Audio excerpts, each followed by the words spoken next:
الذين اصطفى أما بعد فأعوذ بالله من الشيطان الرجيم بسم الله الرحمن الرحيم رب اشرح لي صدري ويسر لي أمري واحلل عقدة من لساني يفقه قولي رب زدني علما. خجي نن به انشاءالله یو سبق وایو جی او هغې ته وایو جمله اسمیه کې تاکید پیدا کول، زور پکې پیدا کول. جمله اسمیه میں تاکید پیدا کرنا دا زمونږ د نن سبق هغه سرنامه ده. جمله اسمیه کې تاکید پیدا کول، جمله اسمیه کې تاکید پیدا کو. اوس مونږ سره ګورئ جی جمله اسمیه کې به تاکید مطلب زور پکې پیدا کول او پاور ورله ورکول. او لکه اوس زه وایم زید صالح، زید صالح دا یو جمله ده، ساده جمله ده او جمله اسمیه ده. جمله اسمیه څه ته وایي چې د اسم نه شروع وي او پوره جمله وي جی، مرکب ناقص نه، مبتدا او خبر باندې مشتمل وي، هغې ته جمله اسمیه وایي جی. نو جمله اسمیه کې زید صالح، زید نیک دی، په دې کې زور نشته. ٹھیک شوه. زه وایم چې زه په دې کې زید زور پیدا کړم چې یاره والله زید نیک دی، یقینا ته نه منې خو ګورې زید ډېر نیک دی. ٹھیک شوه. زور سره تاکید پکې پیدا کوي. نو د تاکید دپاره یو لام دی، هغه لام باندې همیشه زبر وي، دې ته وایي لام تاکید. د دې لام یو تاکید هم ورته وایي او یو ورته لام ابتدا هم وایي او یو بل نوم دی، هغه به انشاءالله په دویمه حصه کې وایو چې د دې لام بل څه نوم دی. نو ګورئ زمونږ درې لامونه شو. اول هم ویلو لام تعریف، ٹھیک شوه، معرفه بنانے والا لام. دویم لام هم ویلو لام جاره زیر سره، او دریم لام دا شو لام ابتدا یا لام تاکید. لام تاکید خجی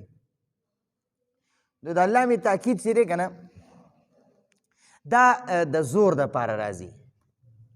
تاسو به په دې زړه یا هغه مضبوطه اردو والا چی که نه هغې وایي تحقیق ایسا ہے، یقینا ایسا ہے. ٹھیک شوه. نو د دې لام هغه معنی ده زید صالح. خدا یاد وساتئ دا لام نه دی لام تاکید، دا ګوره په جمله کې هېڅ تبدیلي نه راولي، اعرابي تبدیلي نه راولي، صرف پکې زور پیدا کړي. زید صالح، نو بیا به پکې زه داسې کوم لزید صالح، یقینا زید نیک ہے، یقینا زید نیک دی. ٹھیک شوه. د لام ګوره هېڅ تبدیلي را نه وسته، د لام نه مخکې زیدون و، حالت رفع کې و، د لام نه پس هم زیدون دی، هېڅ تبدیلي را نه وسته، صرف زور پکې پیدا کو جی، یقینا زید نیک دی. ٹھیک شوه. اوس که ته وایې که نه چې یاره دا خو پکې مونږ یو زور پیدا کړو، زه پکې ډبل زور پیدا کول غواړم، ډبل زور پیدا کول غواړم. نو بیا به داسې کار وکړئ که نه جي، د ډبل زور دپاره ان دی، ان دا ان چې دی که نه دا به بیا د جملې نه مخکې لګي، خو جمله کې به بیا اعرابي تبدیلي راولي، هغه مبتدا او خبر هغه دغه چې و که نه ترتیب هغه ختم کړي. مبتدا او خبر هو همیشه حالت رفع کې وي که نه، مبتدا به هم همیشه حالت رفع کې وي، خبر به هم همیشه حالت رفع کې وي. ٹھیک شوه. خو چې کله ان پکې راغی که نه، دا ان به بیا هغه د مبتدا او د خبر هغه کوم هغه ترتیب چې و هغه ختم کیږي. لکه مثلا ګورئ زید صالح دی، زید صالح، زه وایم چې یاره په دې کې زه ډبل زور راولم،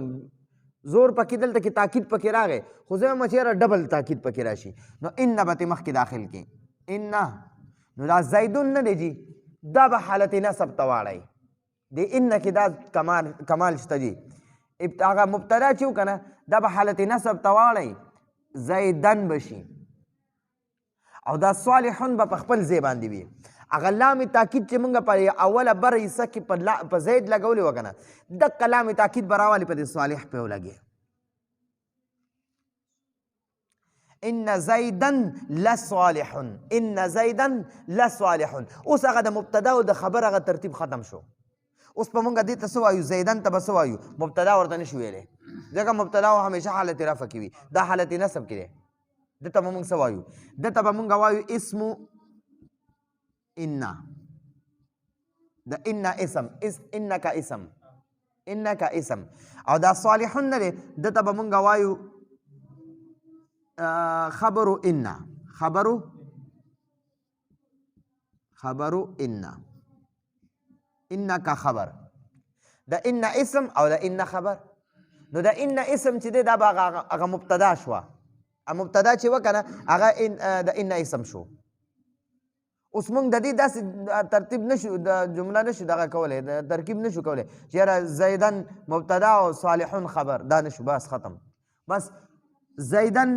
اسم ان دی او صالحون خبر ان دی خو د دې معنی اوس بدله شو جی دلته و لزید صالحون یقینا زید نیک دی اوس ان بیشک یقینا زید نیک دی معنی پکې اوس ډبل شو کته وی چې یاره زه اوس ټریپل کومه نو قسم ته مخکې وخوره والله په الله مې دې قسم وي چې یقینا بېشک زید نیک دی نو ډېر زور پکې پیدا شو که نه جي والله ان زیدا لصالح د لام تاکید خپل زور دی د ان خپل زور دی او قسم دی په الله وخوره د دې خپل زور شو او د متکلم خپل زور شو متکلم څوک چې خبره کوي یو زور د هغه شو یو د هغه د قسم شو یو د ان شو یو د لام شو نو پر یو جمله کې څلور زورونه شو نو دا هغه مکمل شک د دې خبرې نه ووتو چې یاره دا دونه تاکید یې ورله ورکو که نه چې لکه بس ما لیدلې په خپلو سترګو که نه را سره پې ګویان موجود دي قسم دی چې وایي را سره پې والله چې را سره پې ګویان موجود دي یقینا بېشکه چې دا ما په دا د اعمالو د شپې لیدلی دی تهجد کوي تلاوت کوي دعاګانې کوي الله ته جاړي دا نیک دی ما لیدلی دی زه پې درته ګویان پیش کوم نو دونه تاکید سره ووایي چې د هغه نیکوالی او صالحوالی هغه ظاهره کړي چې او بالکل بس دې کې هغه شک ختم شو نو دغه لپاره راځي اوس په یو وړه غونته بله خبره ده جي تاسو که پرون یاد شي مونږ دا خو دې ځای پورې ختم شو جي هغه تاکید هم پکې پیدا کو اوس یو بله خبره پکې ده جي که تاسو ته یاد شي که نه مونږ پرون یو دغه کړې وه زید جالس علی الکرسی یاد هم شي نو دی ته وایي دا زید مبتدا دی جالسون خبر دی او علی حرف جر او کرسی مجرور جار مجرور څه شو متعلق شو د چا متعلق شو د خبر متعلق شو کنه ٹھیک شو جی ها اوس په مونږ یو بله خبره پکې وکړو دا خو علی الکرسی ویلی و کنه د دې علی په ځای باندې به زه فی المسجد کم فی مسجد نو فی المسجد هم جار مجرور متعلق شو کنه ٹھیک شو نو اوس ګورئ جی کله کله دا وایي زید په مسجد کې ناست دی زید په جماعت کې ناست دی دا نحوی والا نه دی جی کله کله دا خبر ختم کی حذف کی د خبر په ځای باندې دا متعلق راولي هغې داسې راولي زید فی المسجد نو بیا وایي زید مبتدا دی اوس خبر څه شو هغه محذوف دی نو دا جار مجرور متعلق چې دی که نه دته بیا وایي قایم مقام خبر دا وایي د خبر قایم مقام شو دته بیا نایب خبر وایي هغه مونږ څنګه ناظم وي او یو نایب ناظم وي که نه نو دا متعلق چې دی دا بیا نایب خبر شو د خبر قایم مقام شو جانشین شو د خبر جانشین شو داسې قرآن کې ډېر ځایونو کې دي جي اوس درله مخې ته راځو جي الحمد مبتدا دی جي دلته ګورئ هم الحمد مبتدا دی خبر غیب دی وپسې مخکې دی لله لام جاره او الله مجرور نو دا لله چې دی که نه دا د خبر قایم مقام دی جار مجرور متعلق دی دا د خبر قایم مقام دی ذهن پہ کار کو قرآن کی دی جی قرآن پاک کی دی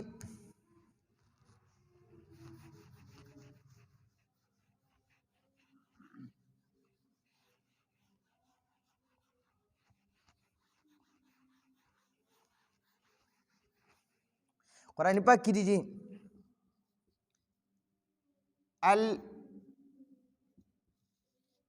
الانسان دا مبتدا شو فی خسر دا ولا خبر شو فی حرف جر خسر مجرور جار مجرور متعلق شو او دا مبتدا د خبر د مبتدا هونه متعلق کیږي دا کلم د مبتدا نه متعلق کیږي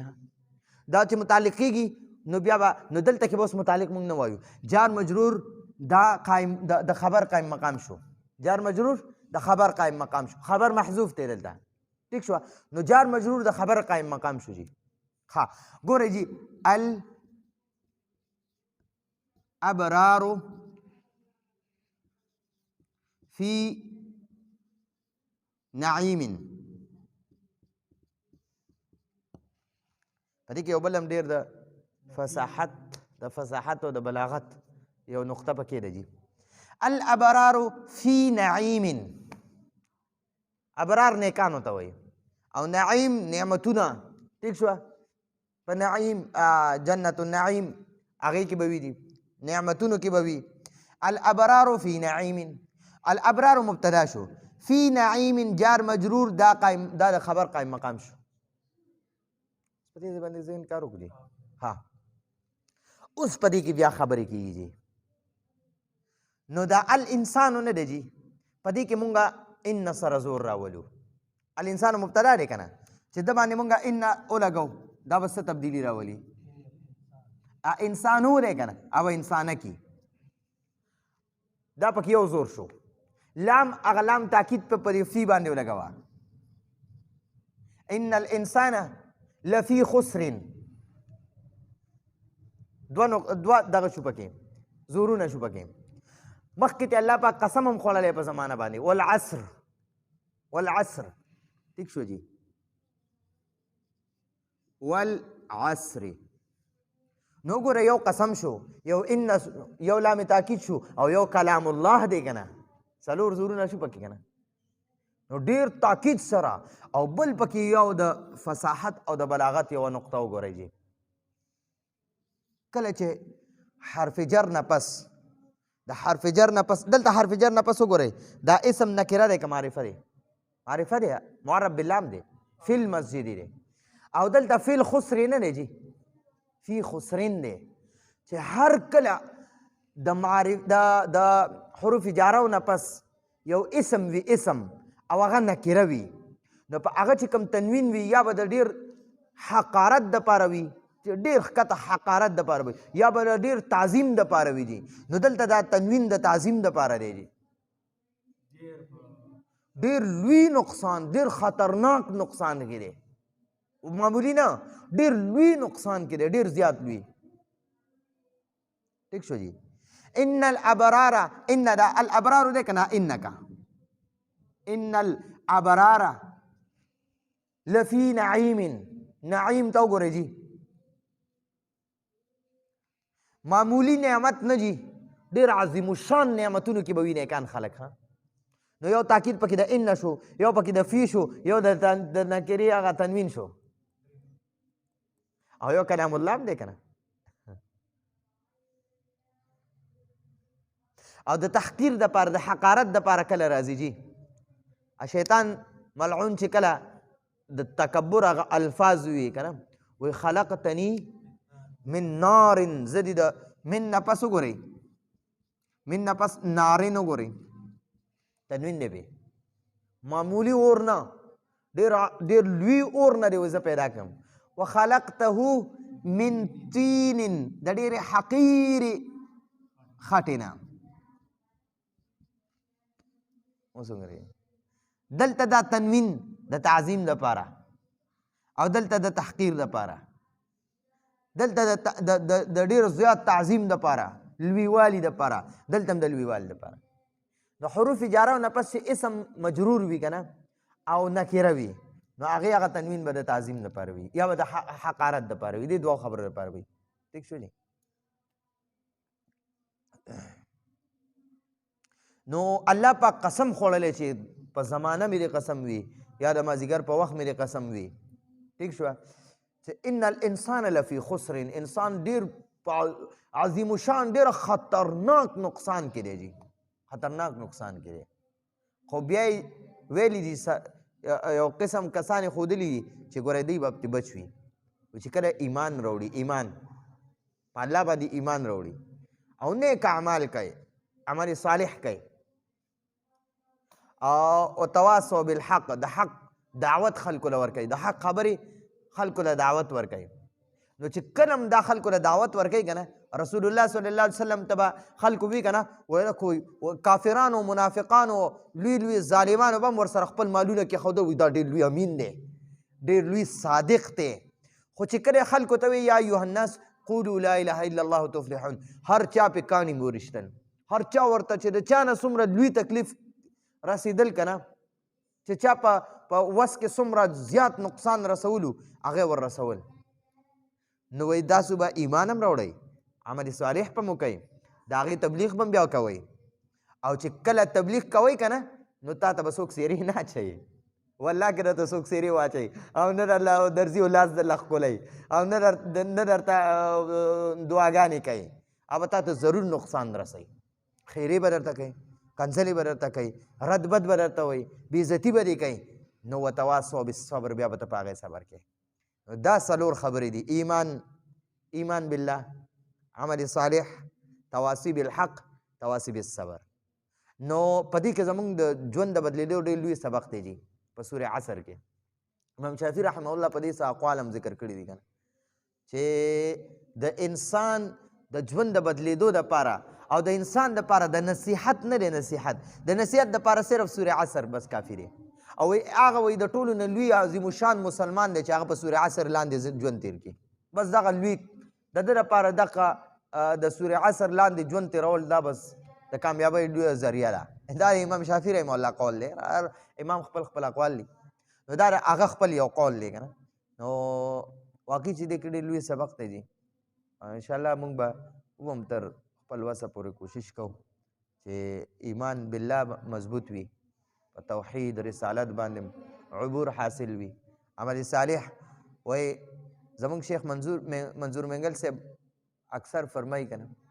وایي که کس وایي چې په ما باندې د الله پاک د علم او د حکمت دروازې کولو کړي که نه، هغه د ځان د تهجدو پابند جوړ کړي. وایي بالکل دته د مطالعې د خارجي مطالعه ډېر ضرورت نشته، دا بیان ته کښېني الله به ملغلرې راوری. تهجد ډېر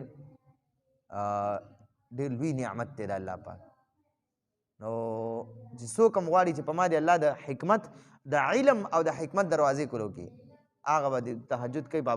پابندي دې کوي، د نوافلو پابندي دې کوي، ماښام نه پس اوابین د اشراقو پابندي دې کوي، ورسره دې د الله ذکر هم کوي. بیا ګورئ چې په ده باندې الله پاک کم د خپل علم دروازې کولاوی که نه. نو زه یم چېرې په دې به اکتفا وکړو او سبا به انشاءالله په دې کې لږ غونته کار پاتې شو، هغه ستاسو د کور کارو، خو زه په دغه به اکتفا وکړو، سبا به انشاءالله هغه سبق ووایو. هذا هو المرام والله اعلم بحقيقة الكلام. سبحان ربك رب العزة عما يصفون وسلام على المرسلين.